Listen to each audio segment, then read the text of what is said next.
Hi friends, Hindi डिकॉर्डेड channel में आप सभी का स्वागत है। दोस्तों, ओम प्रकाश वाल्मीकि की भाषा सरल, सहज और प्रभावशाली है और अपनी रचनाओं में उन्होंने दलित जीवन के अनुभवों को व्यक्त करने के लिए तत्सम, तद्भव, देशज और विदेशी भाषाओं के शब्दों का प्रयोग किया है। दोस्तों, उनकी भाषा में हमें लोकोक्तियां, मुहावरों, साथ ही साथ सूक्तियों का प्रभाव भी देखने को मिलता है, जो कि उनकी भाषा को प्रभावी बनाता है। उन्होंने अपनी आत्मकथा झूठन में अपनी बात को सीधे और स्पष्ट रूप से कहने के लिए आत्मकथात्मक और प्रश्नात्मक शैली का प्रयोग किया है। तो दोस्तों, आज के अध्याय में हम ओम प्रकाश वाल्मीकि की कविताओं में उन्होंने किस प्रकार की भाषा का प्रयोग किया है, इसी पर चर्चा करेंगे। दोस्तों, हम सभी जानते हैं कि वाल्मीकि जी ने अपनी कविताओं के लिए सहज, सरल और आम बोलचाल की भाषा का प्रयोग किया। अपनी रचनाओं में उन्होंने ऐसी भाषा का प्रयोग किया है जिस भाषा का प्रयोग दलित अपने दैनिक जीवन में करता है। एक ऐसी भाषा जो दलितों की पीड़ा, अपमान और व्यथा तथा जन सामान्य की आशा आकांक्षाओं के यथार्थ को बिल्कुल सही तरीके से अभिव्यक्त कर सके।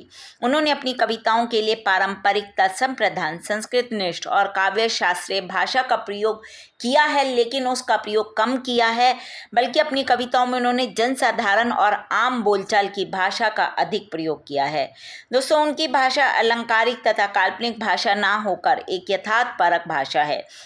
वाल्मीकि जी के अनुसार दलित कविता की भाषा पर उनके विचार, खुद के विचार कैसे हैं, वो कहते हैं कि यहाँ के कहना भी असंगत नहीं होगा कि दलित कविता ने अपनी एक भाषा निर्मित की है जिसका रूप यथार्थ से जुड़ा है। यानी कि दलित कविता में जो भी भाषा का प्रयोग किया गया है वो यथार्थ से जुड़ी हुई है और सहज ढंग से साहित्य के संस्कारों और सामाजिक सरोकारों से अपनी अभिव्यक्ति निर्मित करती है। दलित कवि का यही रूप उसे विशिष्ट बनाता है। दोस्तों, हिंदी साहित्य के कुछ कथित आलोचक ओम प्रकाश वाल्मीकि की कविताओं पर आरोप लगाते हैं कि उन्होंने अपनी कविताओं में गद्यात्मकता का प्रयोग किया है, लेकिन इसमें कोई दो राय भी नहीं है।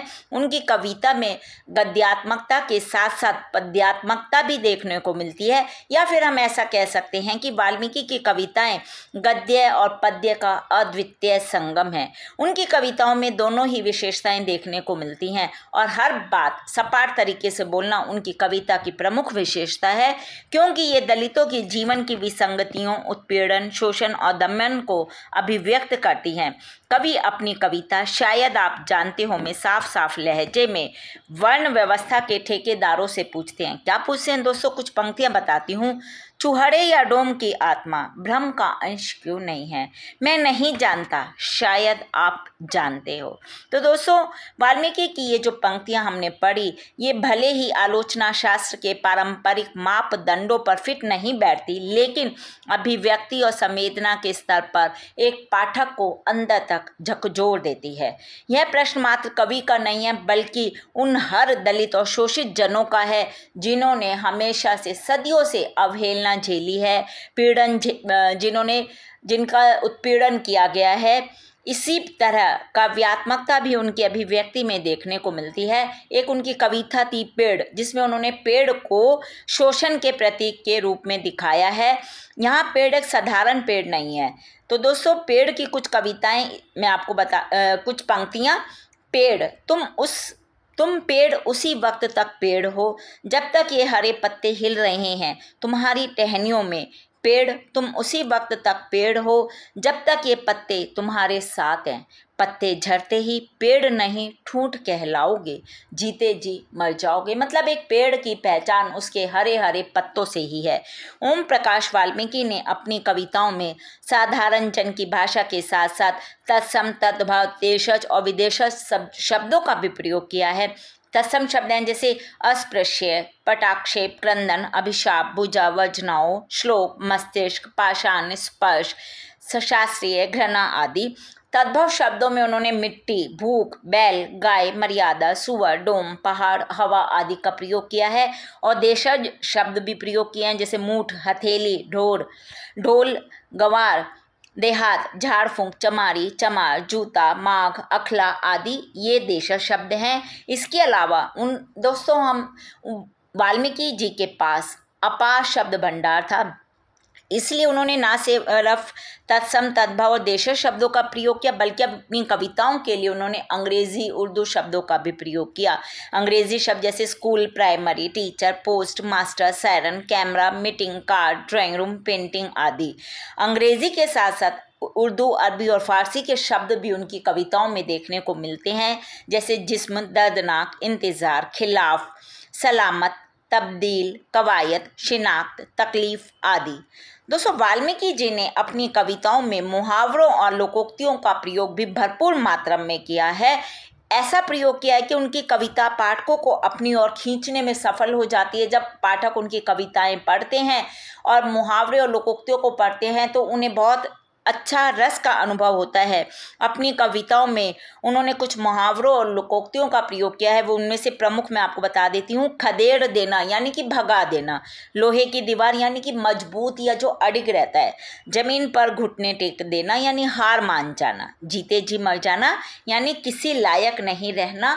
इस प्रकार के उन्होंने मुहावरे और लोकोक्तियों का भरपूर मात्रा में अपनी कविताओं में प्रयोग किया है।